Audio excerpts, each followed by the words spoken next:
Al-Munkid min Adalal al-Ghazali. Première partie. Introduction et position du problème. Au nom de Dieu, le bienfaiteur miséricordieux. Louange à Allah, par la louange de qui commence tout. Message et tout discours, et prière sur Muhammad l'élu. L'homme de la prophétie et du message, ainsi que sur sa race. Et ses compagnons qui détournent de l'erreur. Mon frère musulman. Tu me demandes de te révéler le but et les secrets des sciences, le mal et les abîmes des écoles de pensée. Tu voudrais que je te dise ce que j'ai enduré pour dégager le vrai. De la confusion des tendances, malgré les différences de chemins et de voies. Tu veux connaître l'audace qu'il m'a fallu pour m'élever de la plaine du conformisme jusqu'aux hauteurs de l'observation, 1 degré, le profit que j'ai d'abord retiré de la science de foi ILMUL KLAM, 2 degrés, puis l'aversion que m'ont inspiré les partisans de l'enseignement, Talim, 1 incapable d'atteindre le vrai par leur soumission à l'imam 2, 3 degrés, combien. Ensuite j'ai méprisé la philosophie, Tafalsuf, et enfin 4 degrés. Combien j'ai apprécié le mysticisme islamique, Tasawwuf. Tu voudrais voir la pulpe du vrai qui m'est apparu en redoublant d'efforts à travers les propos des hommes, savoir ce qui m'a fait abandonner mon enseignement à Bagdad, malgré le nombre de mes disciples, et ce qui me l'a fait reprendre. Longtemps après, à Nishapur 3. Je devance ici tes désirs, que j'ai reconnus sincères, et, attendant d'Allah secours, confiance, succès, asile, j'entre ainsi dans le vif du sujet. Un nom propre à une branche du chiisme. 2. Originellement celui qui préside la prière. Ici, le chef religieux et politique. En chiisme. 3. Alors capitale du Khurasan qui est actuellement une région du nord-est de la Perse. 4. Qu'Allah te mette dans la bonne voie et qu'il infléchisse ta conduite vers le vrai. Sache que les religions et les croyances des hommes sont diverses, que les tendances de la communauté diffèrent entre les groupes et les voies, océan profond où la majorité a sombré, et dont une minorité s'est tirée. Chaque groupe pourtant se croit sauvé. C'est déclaré dans un verset du Quran al-Karim. Chacun se réjouissant de ce qu'il détient. Ainsi s'accomplit la promesse du maître des prophètes, sincère et véridique, ma communauté se fractionnera en 13 groupes, dont un seul sera sauvé. Cette parole est sur le point de se réaliser. Pour moi, je n'ai jamais cessé, dès ma prime jeunesse, avant mes 20 ans jusqu'à ce jour, j'en ai plus de 50, de me lancer dans les profondeurs de cet océan. Je plonge dans ces gouffres en audacieux et non en homme craintif et timoré. Je m'enfonce dans les questions obscures, je me précipite sur les difficultés, je me laisse choir hardiment dans les précipices, je scrute la croyance de chaque secte, j'examine les aspects cachés, du point de vue doctrinal, de chaque groupe religieux de. Je le fais pour séparer vrai et vain, tradition et innovation. Bida. Je ne quitte pas un intérioriste, Batni, sans désirer connaître sa doctrine, ou un extérioriste, Lari, sans chercher à savoir ce qu'est la sienne. Je tiens à connaître la réalité de la pensée du philosophe, Falsafi. Je tâche de comprendre à quoi mène la science de foi islamique ILMUL. Kelam et sa dialectique. Je veux pénétrer le secret du mystique, suffit. J'observe le dévot et ce qu'il tire de ça. Dévotion, aussi bien que le matérialiste, indique, négateur, pour épier les mobiles de son audacieuse attitude. Ma soif de saisir, dès mon âge le plus tendre, les réalités. Un Coran, Psie 54. De comparer ce passage et les précédents avec ce qui est rapporté de Juwayni, maître de Ghazali à Nishapur, dans Subki, Tabaka H. Shafi'i YYK, édition du Caire, IMP. Usaniya, SD. Tome 2, p. 260. 5. Profonde chose, était un instinct, une tendance naturelle que Allah mis en moi, sans choix délibéré de ma part, ni recherche consciente. Aux approches de l'adolescence, déjà c'était défait en moi les liens traditionnels et briser les tendances héréditaires. Je voyais bien que les enfants chrétiens ne grandissaient que dans le christianisme, les jeunes juifs, que dans le judaïsme et les petits musulmans, que dans l'islam. Et j'avais entendu le logion, hadith th, du prophète, tout homme né comme apte à la religion islamique, ce sont ses parents qui font de lui un juif, un chrétien ou un masdéen. Une force intérieure me poussa à rechercher l'authenticité de la nature originelle et celle des croyances issues du conformisme des parents et des maîtres. Je cherchais à discerner, parmi ces traditions dont les prémices sont passivement reçues et dont la discrimination laisse place à la controverse. Mon but, me dis-je alors, est de connaître les réalités profondes des choses, il m'importe de saisir l'essence de la connaissance. Or, la science certaine est celle dont l'objet connu se révèle sans laisser de place au doute, sans qu'aucune possibilité d'erreur ou d'illusion ne l'accompagne. Possibilité à laquelle le cœur ne se prêterait même pas. Il faut donc que l'on soit à l'abri de l'erreur, et que ce sentiment soit lié à la certitude. Ainsi, toute tentative pour changer, par exemple, la pierre en or et la baguette en serpent, n'engendrerait ni doute, ni probabilité contraire, je sais bien que 10 est plus grand que 3, si quelqu'un vient me prétendre le contraire, et le veut prouver, devant moi, en changeant une baguette en serpent, aucun doute, de ce fait, ne saurait m'atteindre. Certes je m'étonnerais d'un pareil pouvoir, mais ne douterai point de ma science. J'ai bien vu que rien de ce que je savais d'autre certitude ne me pouvait donner confiance ou sécurité. 6. Deuxième partie. Les sophistes. Et le problème radical. De la connaissance. Ce genre de science certaine, cependant, l'examen de mes connaissances me montra que j'en étais dépourvu, sauf en ce qui concerne les données sensibles et les nécessités de raison. Je fus alors livré au désespoir, me trouvant incapable d'aborder les problèmes autres que les évidences, celles des sens et celles de la raison. Il me fallait clairement discerner la nature de ma confiance dans les données sensibles et de mon assurance d'être à l'abri de l'erreur dans les nécessités de raison. Ces sentiments sont-ils analogues à ceux qu'éprouvent la plupart des gens à l'égard des connaissances spéculatives? S'agit-il, au contraire, d'une certitude sans illusion ni surprise? Je m'astreignis donc à considérer les données sensibles et les nécessités de raison, m'essayant à les mettre en doute. J'en vins alors à perdre foi en les données sensibles. Et ce doute m'envahissait, se formulant ainsi. Comment se fier aux données sensibles? La vue, pourtant. Le principal nos sens, fixant une ombre, la croit immobile et figée et conclue au non-mouvement. Au bout d'une heure d'observation expérimentale, elle découvre que cette ombre a bougé, non pas d'un coup, mais progressivement, peu à peu. De sorte qu'elle n'a jamais cessé de se déplacer. L'œil regarde une étoile, il la voit réduite à la taille d'une pièce d'un dinaire. Alors que les arguments mathématiques montrent que cet astre est plus grand que la Terre. Voilà l'exemple de données. Un pièce de monnaie. 7. Sensible au sujet duquel un organe des sens porte un jugement où la raison fait apparaître une erreur indéniable. Plus de sécurité, me dis-je alors, même dans les données sensibles. Peut-être n'en reste-t-il que dans les données rationnelles, qui font partie des notions premières. Par exemple, 10 est plus grand que 3, négation et affirmation ne peuvent coexister en un même sujet, rien ici-bas ne peut être à la fois créé, adite, événement, et éternel, existant et inexistant, nécessaire et impossible.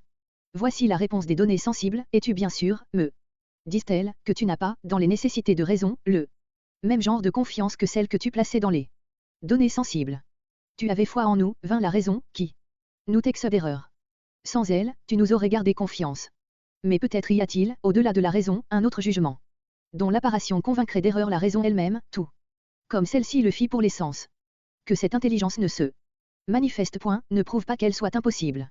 Je restai quelque peu sans voix. Puis la difficulté me parut de même nature que le problème du sommeil. Je me dis qu'en dormant on croit à bien des choses et l'on se voit dans toutes sortes de situations, on y croit fermement, et sans le moindre doute. Mais on se réveille, et l'on s'aperçoit de l'inconsistance, de l'inanité des fantasmes de l'imagination. On peut s'interroger, de même, sur la réalité des croyances acquises par les sens ou par la raison. Ne pourrait-on s'imaginer dans un état qui serait, à la veille, ce que celle-ci est au sommeil? La veille serait alors le rêve de cet état, et ce dernier montrerait bien que l'illusion de la connaissance rationnelle n'est que vaine imagination.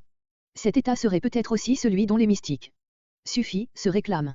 Ils assurent qu'en s'absorbant en eux même et en faisant abstraction de leur sens, ils se trouvent dans un état d'âme qui ne concorde pas avec les données rationnelles. Peut-être cet été n'est-il autre que la mort. Le prophète n'a-t-il pas dit, les hommes sont endormis, en mourant? 8. Quand ils meurent, ils se réveillent. La vie ici-bas est peut-être un songe, comparé à l'au-delà. Après la mort, les choses apparaissent sous un jour différent, et, comme il est dit dans le livre, Quran al-Karim, nous t'avons ôté ton voile et ta vue aujourd'hui est perçante, Quran al-Karim L, 22. Quand ces pensées me vinrent à l'esprit, elles me rongèrent. En vain je tentai d'y porter remède. Seul pouvait les chasser le raisonnement, qui n'est malheureusement possible qu'en recourant aux connaissances premières. Le mal empira et se prolongea pendant 2 mois, durant lesquels je me trouvais en proie au sophisme, safsata. C'était là mon état d'âme réel, quoique rien n'en transparut dans mes paroles. Finalement, Allah me guérit et je recouvrai la santé et l'équilibre mental. Les données rationnelles nécessaires redevinrent acceptables, j'eus confiance en elles, je m'y retrouvai en sécurité et dans la certitude. Je n'y suis pas arrivé par des raisonnements bien ordonnés ou des discours méthodiquement agencés, mais au moyen d'une lumière que Allah a projetée dans ma poitrine. Cette lumière-là est la clé de la plupart des connaissances. Celui qui croit que le dévoilement du vrai est le fruit d'arguments bien ordonnés rétrécit l'immense miséricorde divine. L'envoyé d'Allah fut interrogé sur la dilatation spirituelle et le sens selon lequel il faut l'entendre dans la parole d'Allah, celui que Allah veut diriger, il lui ouvre la poitrine, Ali la main. Il dit, c'est une lumière qu'Allah projette dans le cœur. À quoi la reconnaît-on, lui fut-il demandé. Il répondit, à ce qu'on fuit toute vanité, pour revenir à l'éternité. C'est Muhammad aussi qui dit, Allah créa l'homme dans les ténèbres, puis il l'aspergea de sa lumière. C'est à cette lumière que la révélation doit être demandée, elle jaillit en certaines circonstances, du fond de la bonté divine, il faut la guetter. Selon la parole de Muhammad, il arrive à votre rêve d'envoyer ses soufflées à certains jours de votre vie. Exposez-vous donc à ces soufflées. En somme, sache qu'à du vrai il faut l'effort de perfection. 1 Coran 6, 125. 9. Au point de rechercher ce qui n'a nul besoin de l'être. Il n'y a pas à rechercher les notions premières, puisqu'elles sont présentes dans l'esprit. Ce qui est présent disparaît, quand on le cherche. Celui qui se met en quête de ce qu'il ne doit pas chercher, ne saurait être soupçonné de négligence. 10. Troisième partie. Les catégories des chercheurs. Lorsqu'Allah m'eut guéri par un effet de sa miséricorde et de son immense bonté, je vis que les catégories des chercheurs se ramènent à 4. 1 degré, les savants en foi, mutakalimu'en, qui prétendent au discernement et à la spéculation. 2 degrés, les intérioristes, batiniya, qui tiennent pour l'enseignement, talim, et, c'est leur caractéristique, pour la nécessité d'un imam infaillible. 3 degrés, les philosophes, falasifa, qui sont férus de logique et de preuves. 4 degrés, les mystiques, sufiya, qui veulent avoir le privilège de la présence, de la vision et de la révélation. Le vrai ne se détourne pas de ces 4 groupes de chercheurs, car ils suivent la voie qui mène jusqu'au vrai. S'ils restaient à l'écart, il n'y aurait plus d'espoir de le rejoindre. Surtout pas dans le conformisme, une fois mis de côté. Le conformiste ne peut réussir qu'à condition de se méconnaître. Pour tel. Sinon, le verre protecteur se brise irrémédiablement. On en peut recoller les morceaux, et il ne reste qu'à les passer au feu pour leur donner une forme nouvelle. Je me suis mis à suivre ces 4 voies, en détail, en commençant par la profession de foi, en passant à la philosophie, puis à l'intériorisme, pour finir par la mystique des soufis. 11. Chapitre 1er. La science de foi musulmane 1, Kalam. Son but et ses résultats.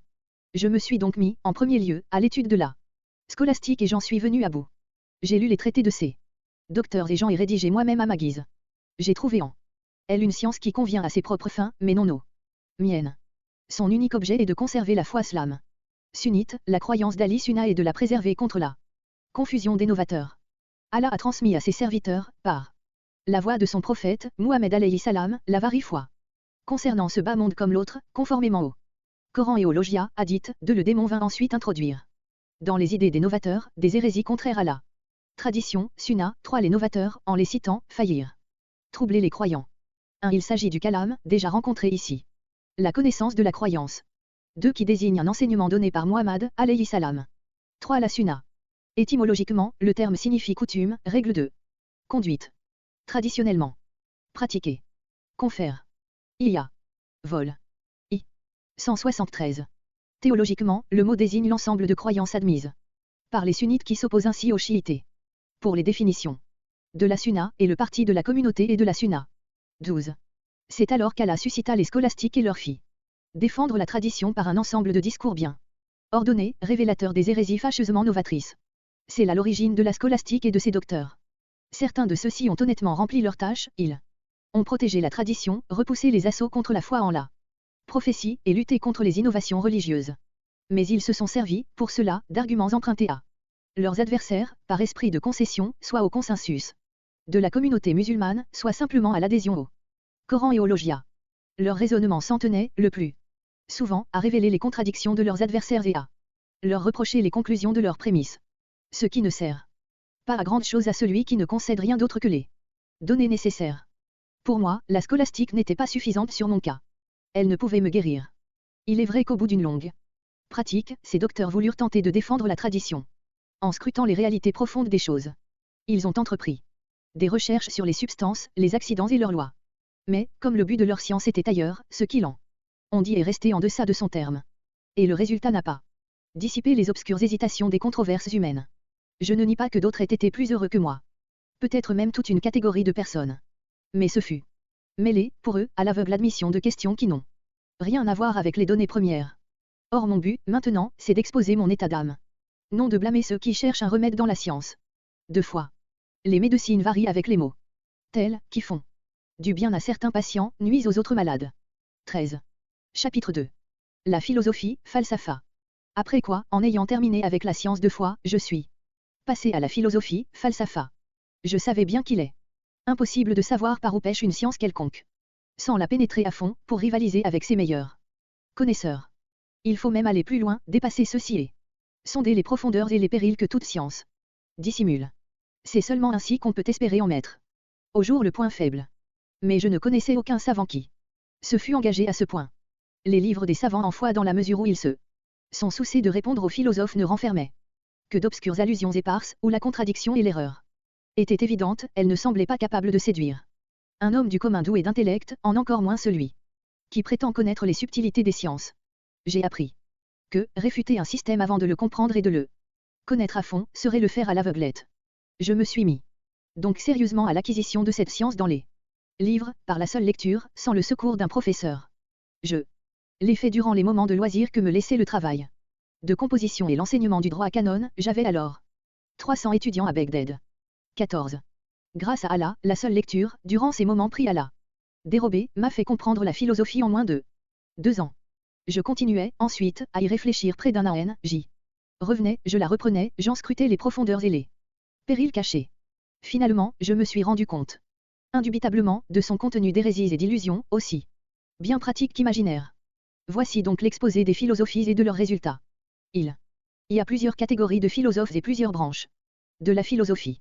Mais tous et toutes doivent être taxés d'hérésie, leur éloignement relatif de la vérité dépendant de l'ancienneté de leur naissance. À point les catégories des philosophes. Toutes rotiques. Compte tenu de leurs multiples groupes et de leurs tendances diverses, les philosophes se divisent en 3 catégories, matérialistes, naturalistes et théistes. 1 degré. Les matérialistes, d'Ari sont les plus anciens. Ils nient l'existence de l'agent moteur, un créateur qui sait toute chose, du docte tout-puissant. Ils soutiennent que l'univers a toujours existé par lui-même, sans agent. Selon eux, l'animal serait issu du sperme, et le sperme, de l'animal, indéfiniment. C'était ainsi et ce sera ainsi jusqu'à la fin du monde. Ce sont des athées, indiquent.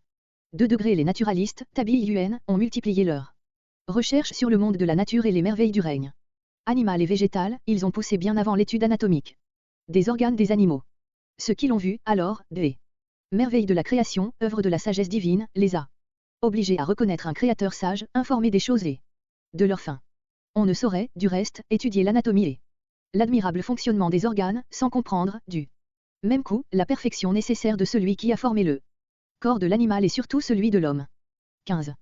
Pourtant, les naturalistes ont pensé, à force de recherche, que l'équilibre du tempérament influe grandement sur la constitution physique. Ils ont cru qu'en dépendait la faculté de raisonner, si bien que celle-ci disparaîtrait avec celle-là. Or, il leur paraissait inconcevable que le néant puisse renaître. Ils ont donc prétendu que l'âme humaine meurt et ne revient plus à la vie. Ils ont nié la fin dernière, le paradis et l'enfer, la résurrection et le jugement. La récompense de la bonne conduite et le châtiment de la mauvaise devenaient alors sans objet. Restés sans frein, ces naturalistes se sont plongés, comme des animaux, dans la concupiscence. Ce sont aussi des athées, indiquent, puisque la foi doit être en Allah et au dernier jour, et que les naturalistes, si l'on cru en Allah et en ses attributs, ont nié l'existence du jugement dernier.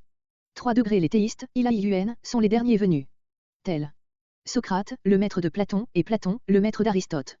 C'est Aristote qui leur mit sur pied la logique, leur classifia les sciences, mit le levain dans la pâte et porta les fruits à maturité. Les théistes ont, dans l'ensemble, réfuté les prétentions des matérialistes et des naturalistes. En révélant leur honteuse erreur, ils ont évité cette tâche aux autres chercheurs. De ce fait, c'est déclaré dans le Qur'an al-Karim, Allah épargna aux croyants la peine de les combattre. Aristote a longuement réfuté les allégations de Platon, de Socrate et de ses devanciers, dont il s'est séparé, tout en gardant des traces de leurs hérésies et de leurs inventions.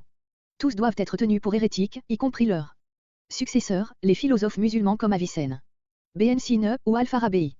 Ces deux-ci ont, plus que quiconque, contribué à répandre les conceptions d'Aristote. Quant aux autres, les erreurs, les confusions de leurs messages ont troublé leurs lecteurs et leur ont paru inintelligibles, et comment rejeter ou admettre ce que l'on n'entend point. Un Coran entre qui eux, 25. 16.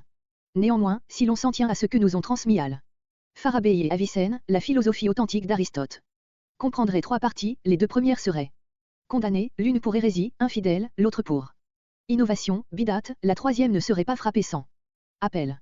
Ni infidèle, ni croyance, c'est neutre. B. Les branches de la philosophie. Elles sont au nombre de 6, mathématiques, logique, sciences naturelles, théodicée, politique, éthique. 1 degré. Les mathématiques. Elles comprennent l'arithmétique, la géométrie et l'astronomie.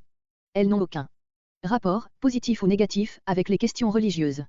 Elles traitent plutôt d'objets soumis à la preuve, irréfutables une fois compris et connus.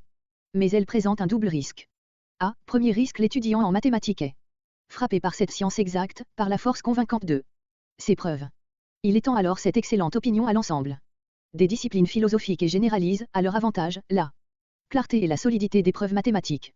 Aussi, lorsqu'il entend reprocher aux mathématiciens d'être hérétiques, négateurs, dédaigneux de la révélation, il rejette les vérités admises jusque-là par conformisme. Si la foi était varie, se dira-t-il, comment ces savants mathématiciens ne l'auraient-ils point reconnu? Or on prétend qu'ils sont hérétiques et irréligieux. La vérité consiste donc à rejeter et à nier les croyances religieuses. Que de gens ont perdu la vraie foi pour ce simple raisonnement. On leur objectera la spécialisation du technicien. Le juriste. FQH, le scolastique n'est pas nécessairement un bon médecin. Et l'ignorant en métaphysique ne l'est pas forcément en grammaire. Toute technique a ses experts sans rivaux. Ignorants. Et stupides. Dans d'autres domaines. Les mathématiques des anciens sont fondées sur la preuve, leur 17. Théodicier, sur la conjecture. Mais on ne peut le savoir que par l'expérience. Malheureusement ces considérations échappent à ceux qui ne tiennent leur foi que du conformisme. Au contraire, ils persistent dans leur bonne opinion de toutes les disciplines philosophiques, poussés qu'ils sont par la passion, l'ironie négatrice et le désir de jouer au beau esprit. Le risque est considérable. En conséquence, il convient de blâmer les mathématiciens. Quoique sans rapport avec la religion, les mathématiques sont à la base des autres sciences. Celui qui les étudie risque donc la contagion de leur vice. Peu s'en occupe sans échapper au danger de perdre la foi. B. Deuxième risque. C'est celui qui provient du musulman. Ignorant. Pensant qu'il faut défendre la foi en rejetant toute philosophie, il refuse toutes les sciences, allant jusqu'à nier leurs explications des éclipses de soleil ou de lune, qu'il prétend contraires à la révélation. Ces propos, revenant aux oreilles d'un homme instruit par la preuve apodictique, ne le font pas douter de celle-ci, mais des bases de l'ilham, qu'il croit alors fondées sur l'ignorance et la méconnaissance des preuves apodictiques. Cela ne peut que l'ancrer dans son amour pour la philosophie et la haine de l'ilham. Ceux qui croient défendre l'ilham en rejetant les sciences philosophiques, lui causent, en réalité, le plus grand tort. La révélation n'a d'attitude ni affirmative, ni négative dans ce domaine, et ces sciences ne s'opposent nullement à la religion. Le prophète Muhammad, alayhi salam, a dit, le soleil et la lune sont deux des signes divins. Ils ne s'éclipsent ni pour la mort, ni pour la naissance de personne. Quand, voyant cela, notre recours soit dans l'invocation d'Allah et la prière. En quoi ces paroles entraînent-elles le rejet de l'arithmétique, qui calcule la marche du soleil et de la lune, leur conjonction, ou leur opposition. Citera-théon.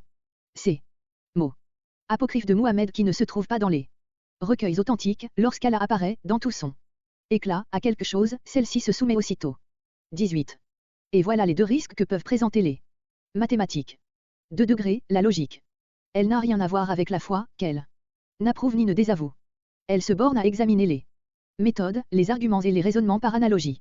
Les conditions des prémices de la preuve et les modalités de leur agencement, celles de l'exacte définition et de la modalité de son ordonnance. Pour elle, la connaissance se ramène, soit au concept, et c'est affaire de définition, soit au jugement de véridicité, et c'est affaire de preuve. Rien de cela qui doivent être rejetés. Chercheurs scolastiques et spéculatifs s'en ont déjà servi. Les logiciens en se distinguent d'eux que par leurs expressions, leur terminologie, et par leurs définitions et leurs classifications plus approfondies. Exemple de leur raisonnement, si l'on admet que tout A est B, il s'ensuit nécessairement qu'un certain B est aussi A. Autrement dit, s'il est vrai que tout homme est un animal, il s'ensuit nécessairement que certains animaux sont hommes. C'est ce qu'il exprime en disant qu'une affirmation universelle est l'inverse d'une affirmation partielle.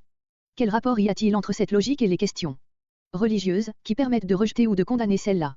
Condamner, elle produirait, chez les logiciens, une mauvaise opinion, d'abord de la raison du contradicteur, et surtout de la religion apparemment fondée sur cette condamnation.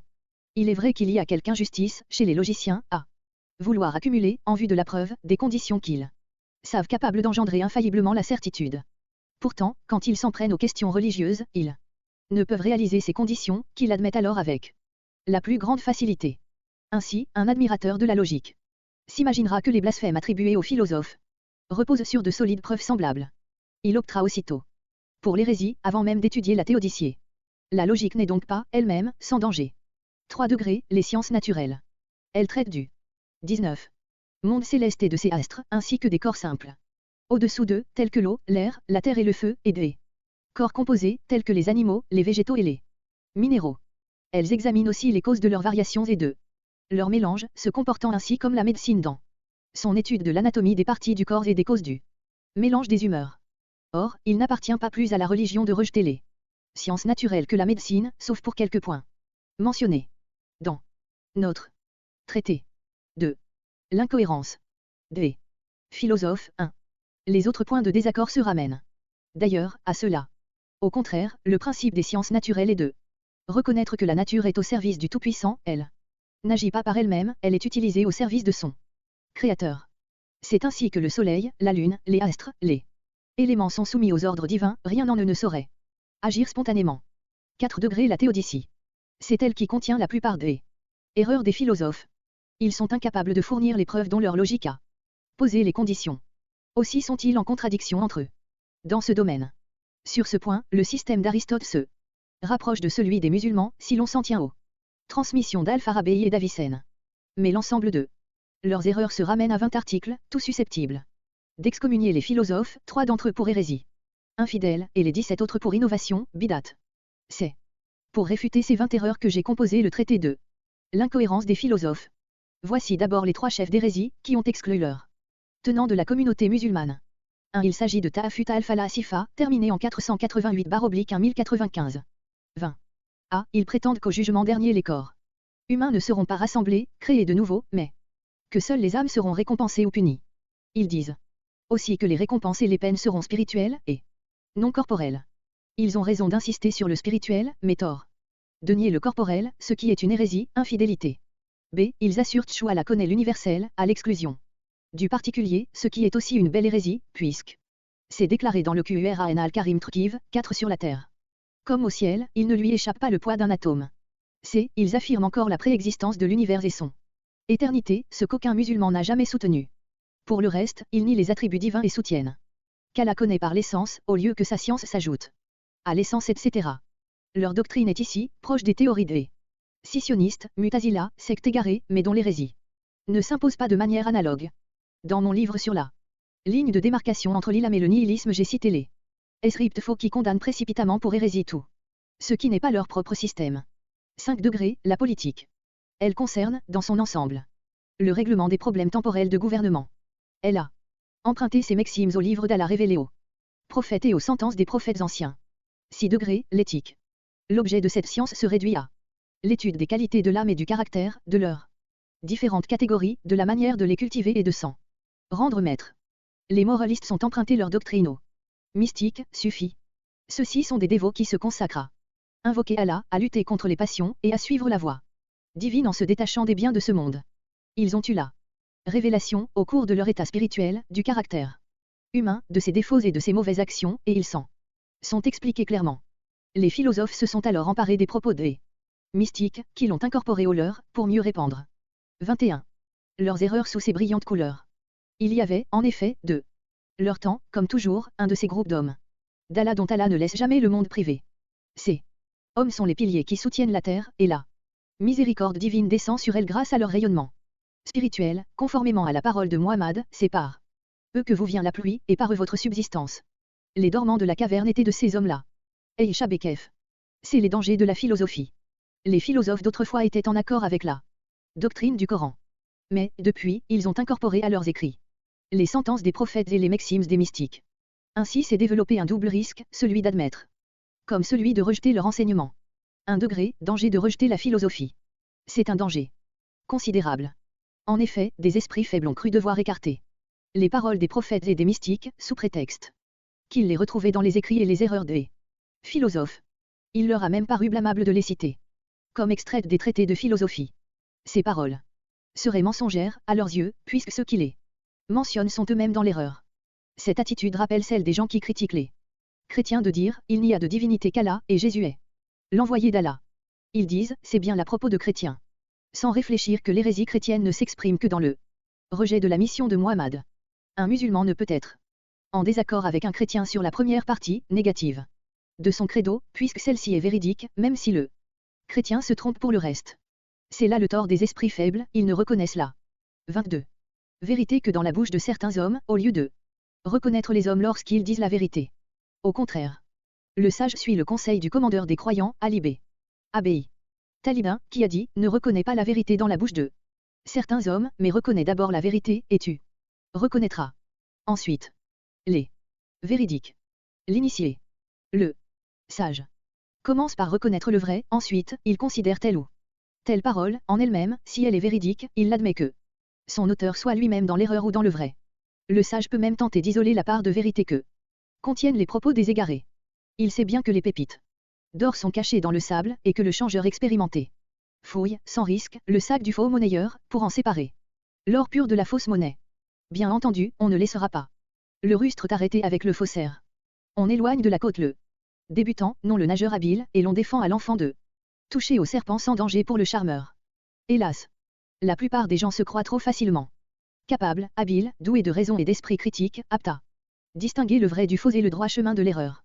Aussi, vaut-il mieux défendre à tout le monde, si possible, de lire les livres des égarés, pour éviter à ceux qui échapperaient au risque de rejeter la philosophie, de tomber dans l'inconvénient de l'admettre en bloc.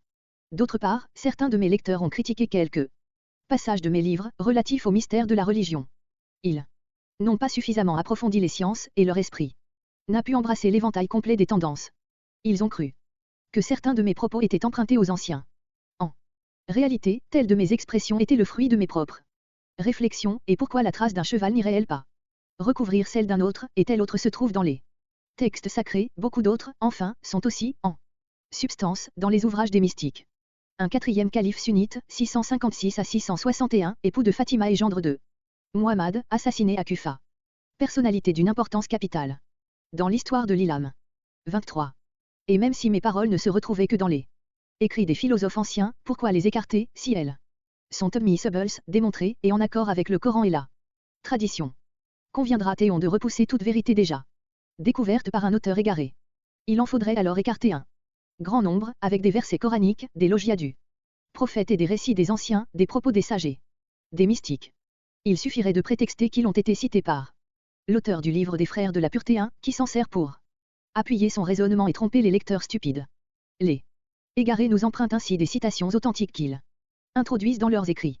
Mais, tout de même, le moins qu'on puisse exiger du savant, c'est de se distinguer de l'ignorant, du vulgaire. Le miel ne le dégoûte pas, même s'il se trouve dans la ventouse du barbier. Car il sait bien que le récipient ne change pas la substance du miel. Sa répugnance naturelle est due à l'ignorance du fait que la ventouse est fabriquée pour recueillir le sang vicié, mais ce n'est pas elle qui corrompt le sang, lequel est vicié par lui même. Le miel, n'étant rien de semblable, ne se gâte pas dans la ventouse. Pourtant, ce genre d'erreur est commun. La plupart des gens admettent un propos, même faux, s'il est tenu par quelqu'un qui l'apprécie, tandis qu'ils n'en veulent pas. Même vrai, dans la bouche de ceux qu'ils n'aiment point. C'est encore reconnaître la vérité selon la qualité de ceux qui parlent, au lieu de reconnaître ceux-ci selon qu'ils disent ou non la vérité. Et voilà le danger de rejeter la philosophie. 2 degrés, danger d'admettre la philosophie. Les ouvrages de 1. Association assez mystérieuse très mal connue, milieu du 4e S. Aiguirien, à Béhara. Elle avait des buts à la fois religieux, philosophiques et politiques avec des tendances mu'tazilites, ismaélites et karmétées. La société est connue surtout sous le nom Ikoana. Afa. Les écrits auxquels Ghazali fait allusion sont les épîtres dont une édition a été donnée au Caire, 1347-1928. Confère. Gardé Anawati, aussi, p. 107. EI, article, cf. aussi de Boer, G. Trad. Abbé Urida, p. 95. 24. Philosophes, par exemple le livre des frères de la pureté, sont truffés de sentences des prophètes et de maximes des mystiques. On peut alors les apprécier et les admettre. Mais ce serait accepter l'erreur de leur enseignement, sous prétexte de ménager la part de vérité qu'ils renferment.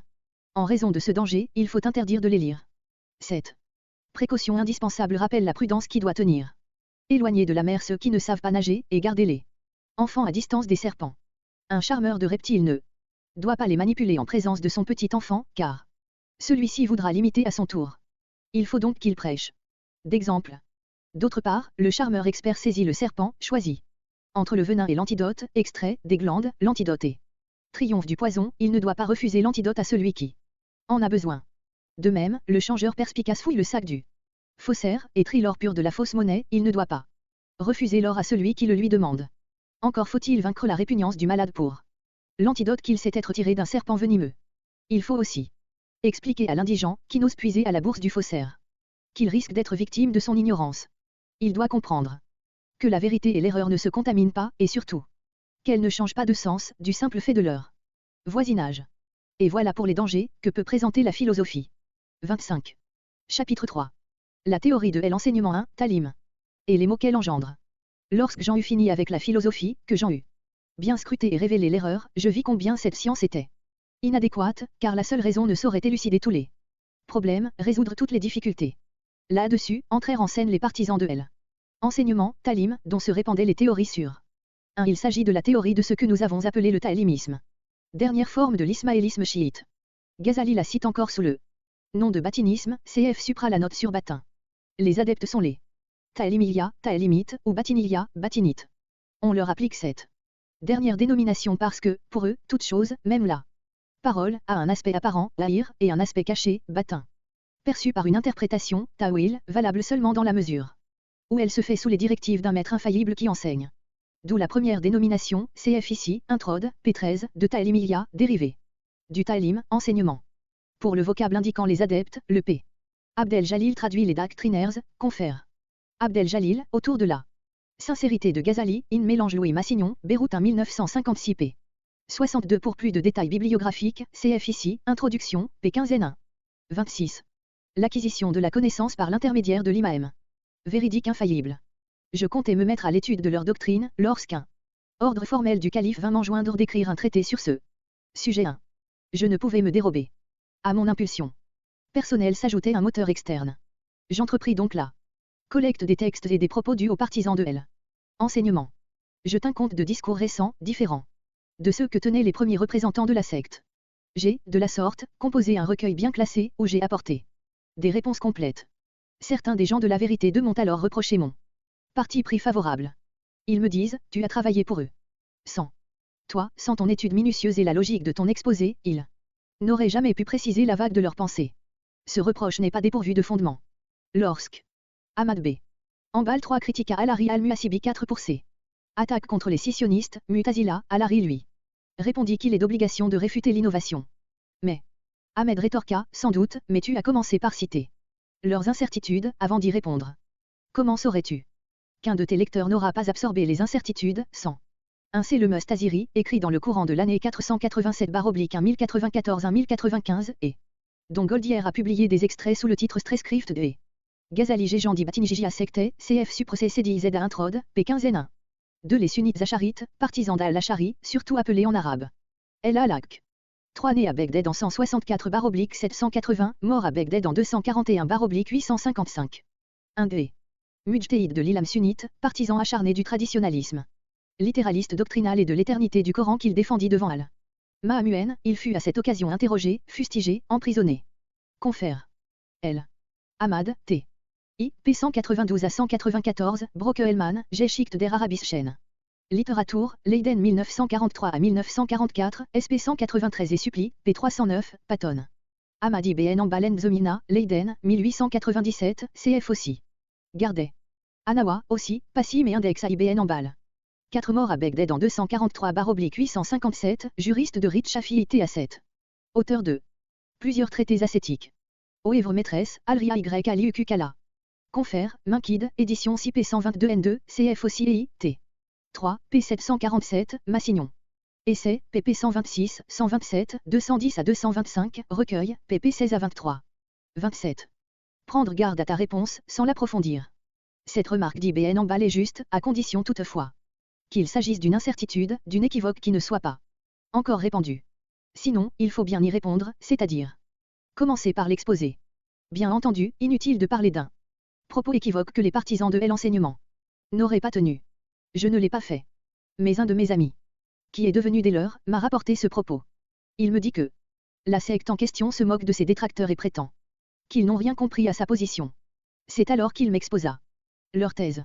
Je l'ai reprise, à mon tour, pour ne pas être taxé d'ignorance, et je l'ai clairement exposée, pour qu'on ne puisse m'accuser de n'y avoir rien compris. Je l'ai même poussé jusqu'à l'absurde, pour faire la preuve apodictique de ces erreurs. Il résulte de tout cela que ce groupe n'a rien à offrir de quelque valeur. Cette innovation, de faible contenu, n'aurait pas fait tant de bruit, sans l'aide de mon ignorant ami. Mais la passion de la vérité a conduit les défenseurs de la foi à discuter longuement avec ce groupe, pour condamner leur théorie. Celle qui proclame la nécessité de l'enseignement dispensé par un maître, et celle qui prétend que n'importe quel maître ne convient pas, mais tchou il faut un maître infaillible. Cette double thèse s'est largement répandue, tandis que paraissait faible le raisonnement de ses détracteurs. Certains ont même cru à la solidité de l'enseignement et à la Faiblesse de ses adversaires, au lieu de n'y voir que l'ignorance de ceux-ci. Car, il est bien exact qu'il nous faut un maître, et un maître infaillible. Mais il existe, et c'est le prophète Mohammed. Nous diront-ils qu'il est mort? Nous leur répondrons, et votre imam? Lui, est caché un. Diront-ils, notre maître a formé et envoyé des missionnaires, il attend leur retour pour s'enquérir de leur. Pour un exposé plus circonstancié de toute cette joute dialectique, confère Meustaziri, dans Goldière, Stresscript, pp 15 Square dans le texte et 37. SQ dans l'introduction. 28. Différents et de leurs problèmes. Nous répondrons que notre maître aussi a formé et envoyé des missionnaires. Et son enseignement est parfait. Car, Allah a dit, aujourd'hui, j'ai parachevé votre religion et vous ai accordé mon entier bienfait 1. Dès lors que l'enseignement est complet, la mort ou l'absence du maître ne saurait causer de dommages. Reste une question, comment juger de ce dont on n'a pas été instruit? Par référence à un texte non enseigné, ou bien par l'effort d'interprétation personnelle, ijtihad, et le discernement, qui sont justement présomptions de désaccord. 2. Réponse. Faire comme Ma'ad, Adramu bin Jabal, lorsque le prophète l'envoya au Yémen, nous recourons au texte, le Qur'an al-Karim et le hadith, s'il existe, et, à défaut, au jugement personnel. Nous imiterons aussi les propagandistes. De l'enseignement, les mujtahid, quand ils se trouvent loin de leur imam. Ils ne peuvent trancher, avec des textes limités, sur des cas d'espèce en nombre illimité. Ils ne peuvent davantage faire le voyage pour consulter l'imam, et revenir ensuite auprès de leur consultant, qui serait, sans doute, mort dans l'intervalle. À celui qui doute de la direction canonique de la prière 3. Il ne reste que de se fier à son jugement personnel. S'il prenait le temps de se rendre en consultation auprès d'eux, l'imam, il laisserait passer l'heure de la prière. Il est donc licite de prier dans une direction conjecturale, qui n'est peut être pas celle de la Mecque. Il est dit, en effet, que celui qui se trompe dans son jugement personnel mérite une récompense, tandis que celui qui tombe juste en mérite 2. Tout ce qui relève de l'effort d'interprétation. Un Coran V, 4. De la position des batinites taélimites, en effet, consistait à refuser d'admettre le raisonnement comme source de certitude, pour se rabattre sur la nécessité d'un enseignement venant d'un maître infaillible. Leur tactique revenait alors à s'émettre le doute dans l'âme de l'auditeur pour l'amener à leur point de vue. Confère. Goldière, Stresscript. Loxy. 3. La direction de la Mecque, vers laquelle tout musulman doit se tourner dans sa prière, pour que celle-ci soit acceptée. 29. Personnel, ijtihad, et dans ce cas. Par exemple, pour l'aumône légale, E4 le bénéficiaire peut être pauvre, au jugement personnel du donateur, alors qu'il est riche en secret. Mais l'erreur n'est pas blâmable, car elle n'est due qu'à une conjecture. On dira, l'opinion de mon adversaire vaut la mienne. Réponse, il est obligé de suivre sa propre opinion, comme celui qui se fie à son propre jugement pour la direction de la prière, même si les autres ne sont pas d'accord. Dira-t-on que le conformiste doit suivre Abu Hanifa 1, ou bien Shafi'i 2, ou d'autres encore. Réponse, celui qui, dans le doute, se fie au conformisme pour identifier la direction de la Mecque, que fera-t-il en cas de désaccord entre les initiés? On dira qu'il doit choisir, parmi ceux-ci, le meilleur connaisseur dans ce domaine particulier, etc. C'est ainsi que prophètes et chefs religieux ont dû, par la force des choses, renvoyer, malgré le risque d'erreur, les fidèles à l'interprétation personnelle. Le prophète, Muhammad alayhi salam, lui-même a dit, je juge sur les apparences. C'est Allah qui a la charge des secrets. Ce qui signifie, je juge d'après l'opinion générale, recueillie auprès d'eux. Témoins faibles. Les prophètes eux-mêmes ne sont pas à l'abri de l'erreur, en matière de jugement personnel, que dire? Un des 4 grands mujtahid dans le droit musulman, Imam Azam Abu Hanifa, Noman bin Sebit est le fondateur du madhab hanafiite. Celui dont le système juridique est le plus suivi actuellement. Né en 80/696, mort en 150/767. Dans l'interprétation du donné révélé et les sentences juridiques, accepte le point de vue rationnel, Ra-Y, et le raisonnement analogique, corrigé au besoin par l'appréciation personnelle, Isti-Isan, selon que l'impose la réalité du moment. Confère. Minkid, édition CP 113, N1, CF aussi EI, T. I, P93, Broke-Hellman, Gal. Édition C, T. I, P176 et Gardé Anawa, O, C, P140. 2 comme Abu Hanifa, un des 4 grands mujtahid dans le droit musulman. Né à Gaza, Palestine, né 150/767, mort à Fusta, Égypte, en 204/820. Son tombeau est au pied du Muqattam. Dans l'interprétation du révélé et les sentences juridiques, il n'admet que le consensus général et rejette le Ra-Y et l'Istisan d'Abu Hanifa. Confère. EI, T. 4, P261 et Broke-Hellman, Gal, édition citée. I, P188, CF aussi Minkid. Édition CP 113, N2. 30. Donc de nous-mêmes. Évidemment, on objectera ici sur 2 points. Primo. Premièrement, cette attitude, admissible dans le cas de la réflexion personnelle, ne s'applique pas aux bases mêmes de la foi. Là, celui qui se trompe est sans excuse.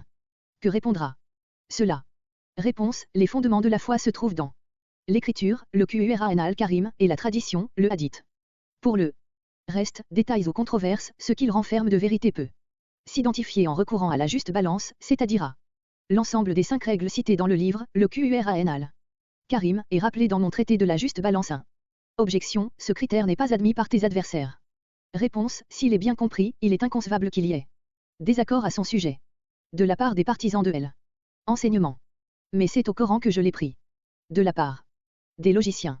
Mais il est conforme aux conditions et aux règles de la logique. De la part des savants de Kalam croyance. Mais ils s'accordent avec leurs idées sur les démonstrations spéculatives et sur le critère du vrai dans le domaine scolastique. Objection, si tu as en main un pareil critère, pourquoi ne supprimes-tu le désaccord entre les hommes? Réponse, je le ferai, s'ils voulaient m'écouter.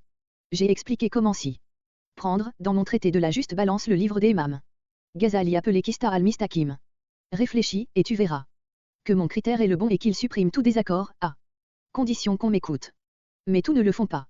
Certains l'ont fait, et je les ai mis d'accord. Et ton imam, S.H. il veut les mettre tous d'accord.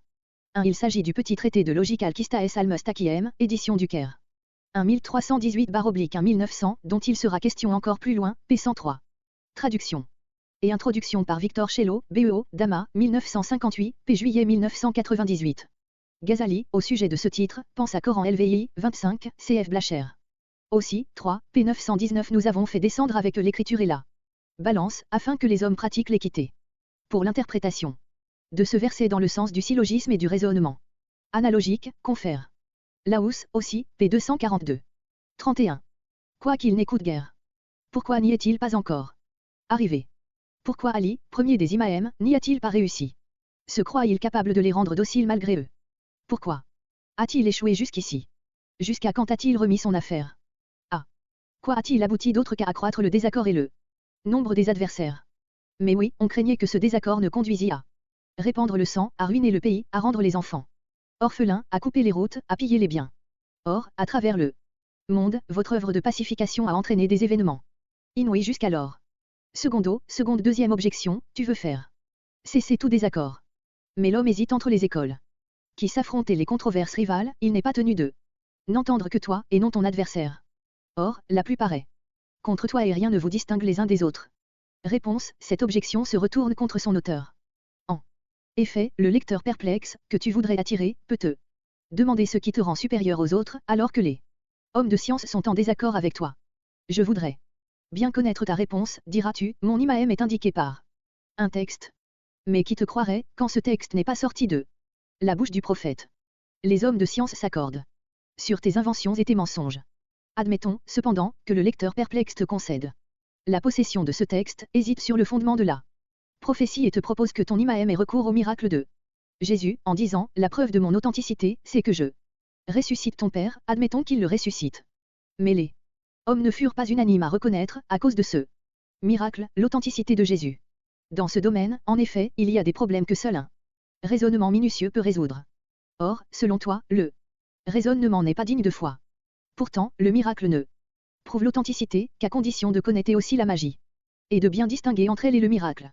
Il faut aussi savoir si Allah n'égare pas ses serviteurs, question délicate, mais bien. 32. Connu. Que répondras-tu?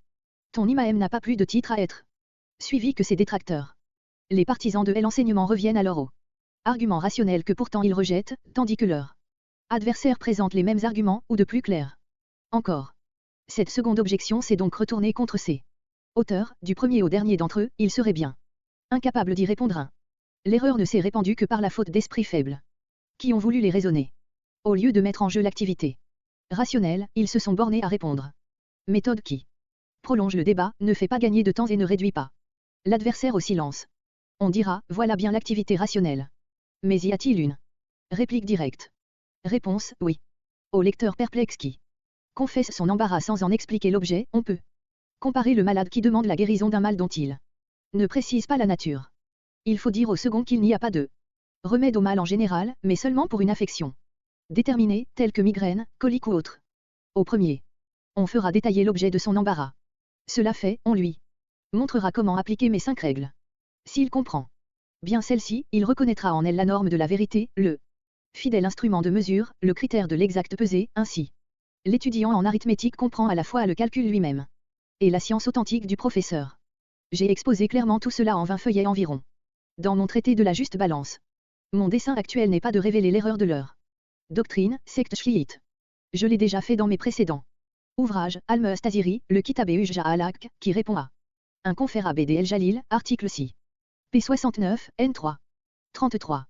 Des propos rapportés à Begdad, le Mifsal al-Khilaf, en 12 chapitres, où je réponds à des propos recueillis à Ahmadahen, al-Darj, disposés en tableau, qui contient de médiocres propos. Réunis à accent gravetus, enfin Al-Kistaes al-Mustakim, la juste balance. Qui vise à exposer le critère des sciences et à montrer qu'on peut se passer de l'imam 1. Je veux me borner à faire ressortir que ces hommes n'offrent aucun remède aux ténèbres des diverses opinions. Malgré leur impuissance à prouver la désignation de l'imam. Nous avons été longtemps d'accord avec eux. Nous avons partagé leur conviction de la nécessité d'un enseignement et d'un maître infaillible, qui serait le leur. Mais, à nos questions sur l'enseignement de ce maître, aux problèmes que nous leur avons posés, ils n'ont rien compris et n'ont su que répondre. Ils nous ont alors renvoyés à l'imam caché, en disant, il faut absolument aller le voir. Ils ont l'étrange prétention d'avoir trouvé le maître qu'ils ont cherché, mais ils n'ont rien appris d'eux. Lui. Ils sont comme quelqu'un de malpropre qui s'épuiserait à trouver de l'eau, mais ne se laverait pas et resterait sale. Certains d'entre eux revendiquent un peu de science, qui se ramène à des bribes insipides de la philosophie de Pythagore.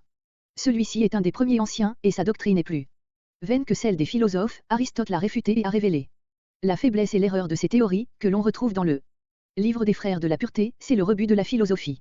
Il est étrange de voir ces gens peiner toute leur vie en quête de savoir, et se contenter de banalités sans valeur, tout en croyant avoir atteint la pointe extrême de la science. Nous les avons fréquentés, et nous avons sondé leur apparence et leur fort intérieur. Leurs efforts se bornent à faire peu à peu admettre, aux vuglaires et aux esprits faibles, la nécessité de s'en rapporter à un maître. En cas de refus, ils engagent avec eux une ferme discussion qui leur clôt la bouche. En cas d'accord, si l'on demande à connaître la science du maître, à profiter de son enseignement, ils s'arrêtent et vous disent, puisque tu admets cela, cherche-le toi-même, ce maître. Je n'en un pour une utilisation de ce passage, confère. Jabre, article 6, in Mideo, p. 99. 34. Demandez pas plus. Car ils savent bien qu'en allant plus loin, ils se couvriraient de honte, incapables qu'ils sont de résoudre la moindre difficulté, ou même de la comprendre, à plus forte raison d'y répondre. Les voilà tels qu'ils sont. Les connaître, c'est les juger à leur taille exiguë. Nous les avons fréquentés, et nous avons secoué leur poussière de nos mains. 35. Chapitre 4. La voie mystique, Suphilia. Je passai ensuite à l'étude de la voie mystique, Suphilia. Elle consiste à reconnaître science et action pour également nécessaire. Elle vise à lever les obstacles personnels, naf, désir sensuel, et à purifier le caractère de ses défauts. Le cœur finit ainsi par être débarrassé de tout ce qui n'est pas Allah, tout ce qui est autre qu'Allah, pour se parer du seul nom d'Allah. Mais la science m'était plus aisée que l'action. Je commençai par lire les ouvrages de mystique, l'aliment des cœurs, par Abu Talib al-Maki 1, les œuvres d'Al-Ari al-Muasaib 2. Citation d'Al-Junayd 2, d'Al-Shibli 3 ou d'Abu Uzed al-Bistami 4. Et d'autres sheikhs. J'appris ainsi la quintessence de leur un mort à Begdad en 386/996, chef du système théologique des Alimillias. De Béhara. Ghazali a transcrit des passages entiers du Q al-Kulub dans l'Ia. Confère. Minkid, édition C, P122, N1, et I, T. 3, P185 et Broke-Hellman, Gal, I, 217. Deux morts en 289/920, confère. Minkid, édition C P122, N3 confère aussi et I, T. I, P. 1095 Massignon, recueil, P49, essai, P273, Broke-Hellman. Gal, T. I, P215. 3 né à Begdad en 247/861, il mourut en 334/945. Confère aussi et I, T. 4, P. 374, et Massignon, Passion, P41 à 43, 306 à 310. 4 morts en 261/875 ou 264/877. Très célèbre. On ne connaît sa doctrine que par quelques passages de Ataher, dans son Tadkar el-Awliya. Édition. Nicholson, 1, P134. Confère aussi Minkid, édition C, P123, N1 et Massignon, recueil, pp 27 à 33. 36. Dessin spéculatif est ce qu'on peut acquérir par l'enseignement. Et oui. Mais il m'a paru que ce qui leur est spécifiquement propre ne se peut atteindre que par le goût, les états d'âme. et la mutation des attributs. C'est ce qui se passe pour la santé et la satiété, par exemple. Quelle différence entre, d'une part, la simple connaissance de leur définition, de leur cause et de leurs conditions respectives, et, d'autre part, le fait d'être soi-même bien portant ou rassasié. Entre le fait d'être ivre et la connaissance de la définition de l'ivresse, cet état du haut vapeur qui monte de l'estomac au cerveau. L'ivrogne ne connaît pas la définition et la science de l'ivresse, il ne s'en doute même pas. Et celui qui est sobre les connaît bien, quoi qu'il soit à jeûne. De même, un médecin malade connaît bien la définition de la santé, ses causes et les remèdes qui la rétablissent, il est pourtant malade. Eh bien, connaître la réalité de la vie ascétique, avec ses conditions et ses causes, est une chose, mais c'en est une tout autre que d'être effectivement dans l'état d'âme de l'ascétisme et du détachement des biens de ce monde. Or, j'ai compris avec certitude que les mystiques ne sont pas des discoureurs, mais qu'ils ont leurs états d'âme. Ce qui pouvait s'apprendre, je l'avais acquis. Le reste, c'est affaire de gustation et de bonne voie. Grâce à mes recherches dans le domaine des sciences, tant religieuses que rationnelles, j'en étais arrivé à une foi inébranlable en Allah, à la révélation et au jugement dernier. Ces trois principes religieux s'étaient fortement gravés dans mon cœur, non comme effet d'arguments choisis et rédigés, mais à la suite de motifs, de circonstances et d'expériences. Le goût est une connaissance directe et immédiate de l'enseignement religieux qui devient comme un état d'âme. Confère. I. 91.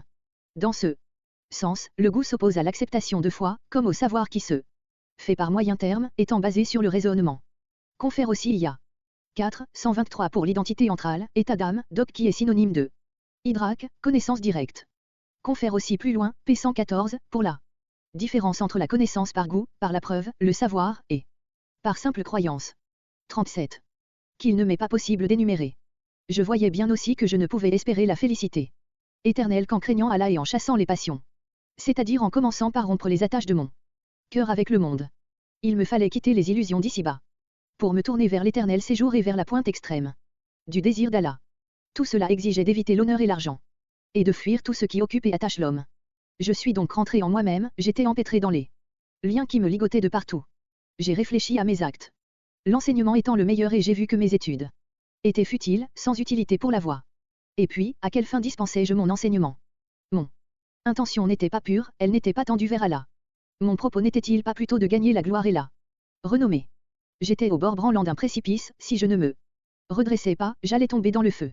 Je ne cessais d'y penser, tout en restant encore indécis. Un jour, je décidai de quitter Bagdad et de changer de vie, mais je changeais d'avis, le lendemain.